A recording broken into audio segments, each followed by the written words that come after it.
Sobre marcas e inovação, Vitor Megido, executivo, consultor, articulista, conferencista, atuou em diversas universidades italianas, como La Sapienza e Lunza, e palestrante de diversos eventos, inclusive o Design Week de Nova York. Seja muito bem-vindo. Muito obrigado. Obrigado, professor Tiago. Bom dia, bem-vindos, bem-vindas. Muito bom. Luxo for All é um trabalho desenvolvido com Roberto Panzarani e com o Tejon em meados de 2010, numa época em que o Brasil estava num momento econômico diferente, em que havia um movimento, inclusive das empresas brasileiras, no movimento de trading up, ou seja, de ir para um trabalho de marca e de, digamos assim, um movimento de democratização do luxo no Brasil, e marcas de luxo tradicional estavam observando com muita atenção o mercado brasileiro, da classe média, média alta, então também trabalhando com políticas, né, de mercado diferentes no Brasil, comparado com outros, como a Europa, enfim. Então, a partir disso, nós desenvolvemos esse trabalho, ok? Que foi chamado de Luxo for All, luxo para todos, muito da questão do forró, né? Forró, uma coisa brasileira que vem do inglês for all, né? Os ingleses não entendendo muito bem o que era aquilo, né? Forró, for all, forró, e aí a gente trouxe aqui essa brincadeira para o livro, né?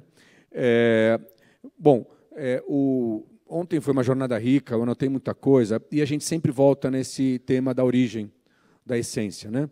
Então, eu trago aqui para vocês por que Masaccio e Florença são importantes para esse tema que a gente vai debater aqui. Aqui vocês podem ver um afresco, muito bonito, uma capela italiana, e esse é um afresco do Masaccio. Vocês podem observar que aqui nós estamos em época 1400, mais ou menos, tá? Na época anterior ainda à Renascença, na época que foi chamada de Humanésimo, né? A Capela Brancati é uma obra-prima encontrada nessa igreja em Florença e contém, entre tantos afrescos, dinheiro dos tributos, né, de Masaccio. A importância da pintura está na representação humana de Jesus e na mesma altura entre Jesus e os seus discípulos, né, e, entre outras coisas, no detalhamento dos rostos, das roupas, e aqui a importância da pintura de Masaccio está na perspectiva inovadora que ele traz, comparado com a arte de Bizâncio da época. Toda a beleza está nos detalhes. Vocês podem ver que as roupas de Jesus e dos apóstolos são roupas da época contemporânea de Masaccio, né? E a questão, repito, da paridade e da igualdade de Jesus perante os apóstolos, o olhar direto, face to face. A aplicação da perspectiva por Masaccio, esse naturalismo que ele traz, tá? Estabelece novos parâmetros, novos paradigmas, né? E por conta disso, uma nova visão do mundo. Michelangelo, inclusive, foi treinado através dessas obras. Então, quando a gente fala de círculo virtuoso, é porque uma inovação e uma transformação gera transformação através de novos intérpretes, né? O que também eu trago aqui como um ponto de referência? Masaccio, como orquestrador da época, ele direciona a cultura italiana para um caminho, né? Um caminho que foi revolucionário naquele momento, que abriu, enfim, a Itália para a Renascença. Ele é considerado o primeiro mestre da Renascença italiana, e o Made in Italy é filho de Masaccio. E Masaccio é pai de uma cultura, uma nova cultura e visão de mundo, que influenciou muito o mundo ocidental, e, de consequência, indiretamente, todos nós brasileiros, né? Culturas europeias, e não só, bebem e beberam dessa fonte, né, da cultura italiana, e, a partir daqui, a questão cultural que a Itália traz para o mundo, com le botteghe, as organizações, e aí o capitalismo desenvolveu isso com os grandes conglomerados, e hoje nós falamos de ecossistemas de inovação aberto, né, com a transformação digital e a indústria 5.0. Então, tudo muda, né? Tudo se transforma, mas algo permanece, que é a essência, que é a raiz, que é a origem, né? Como bem disse ontem disseram ontem vários palestrantes, professores, nos encontros, né? A questão da raiz permanece importante. Cultura, então, e nós estamos falando de branding, e branding trabalha com a questão cultural. Cultura é tudo aquilo que inclui conhecimento, arte, crenças, lei, moral, costumes, né? Existem 167 diferentes definições da palavra cultura. Eu estou apresentando uma definição, que é a definição que eu abraço, né? O paradigma que eu entendo, paradigma cultural, é esse, do Edward Tiller, e atrelado à questão cultural, Genius Loci. Genius Loci é um termo latino que diz espírito do lugar. O que é o espírito do lugar? Está intrínseco no Genius Loci, certo? É uma expressão que traz um conjunto de fatores socioculturais, né, arquitetônicos de linguagem, de hábitos que caracterizam aquele ambiente, aquela cidade, aquele local. É o caráter do lugar, Genius Loci. Então, se refere a uma preocupação que quem está naquele ambiente tem com aquele ambiente, na questão da comunicação e do relacionamento e dos elos que gera. Esse Made in Italy, essa essência, essa história de Masaccio traduzida em tempos contemporâneos, por exemplo, por Prada, que, no caso, ocupa um espaço, uma ex-fábrica de telhas, para transformar esse local na sua nova sede, né?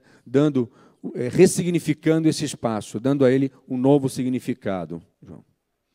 Importante que a palavra de ordem aqui do projeto arquitetônico é harmonia, né? Harmonia, sentido, equilíbrio, dignidade. Dignidade para quem trabalha neste ambiente. Uma fábrica-jardim com verde, com transparências, com bem-estar para quem ali está.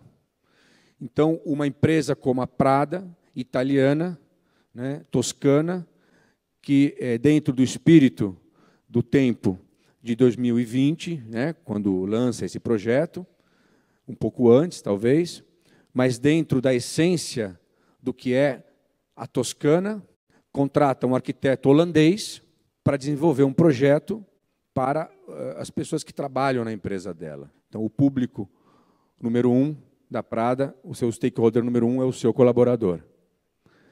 E aí a gente começa a falar de coerência e consistência nas práticas cotidianas da organização. O detalhe, o diabo está nos detalhes, né, que virou um filme famoso que todos vocês assistiram, né, O Diabo Veste Prada, que vem de um livro, né, então, histórias, narrativas.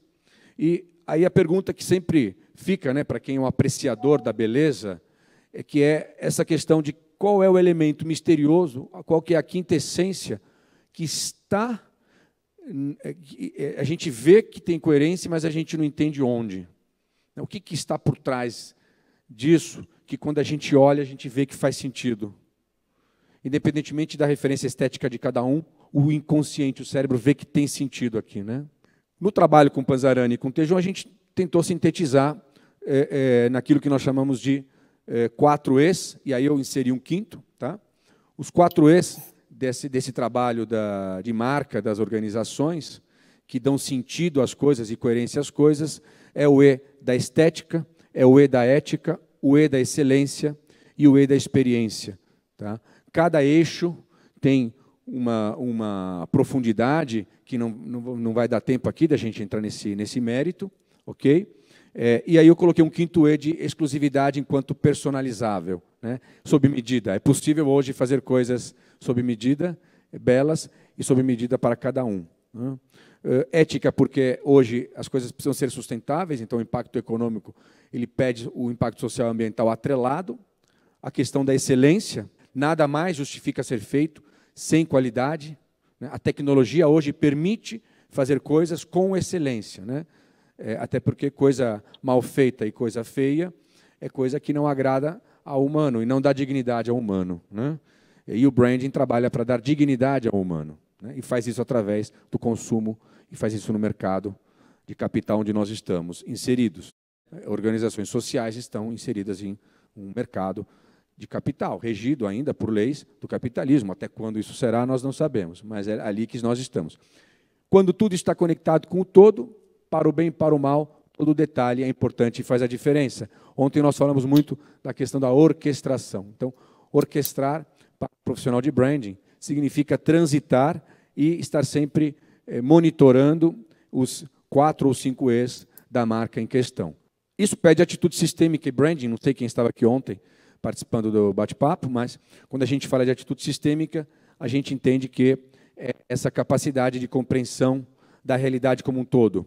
Então, um profissional de branding, ele necessita de capacidade sistêmica, isso é uma atitude, né, que se desenvolve, se exercita, para conseguir ver o todo, essa compreensão do todo para que, repito, os detalhes eles não gerem incoerência e inconsistência nas práticas cotidianas. É um trabalho de feedback constante, por isso que pede muita vitalidade, não é um trabalho burocrático, não é um trabalho de departamento, não é um trabalho que repito, fica num controle comando top-down, é muito mais um trabalho bottom-up, de estar presente no local de ação, né?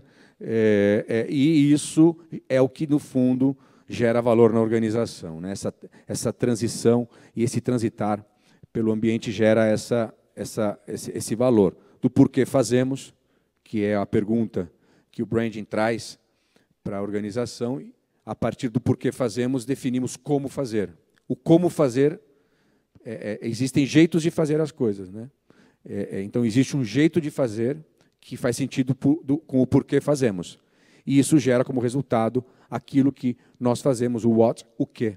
De fato, essa realidade entrega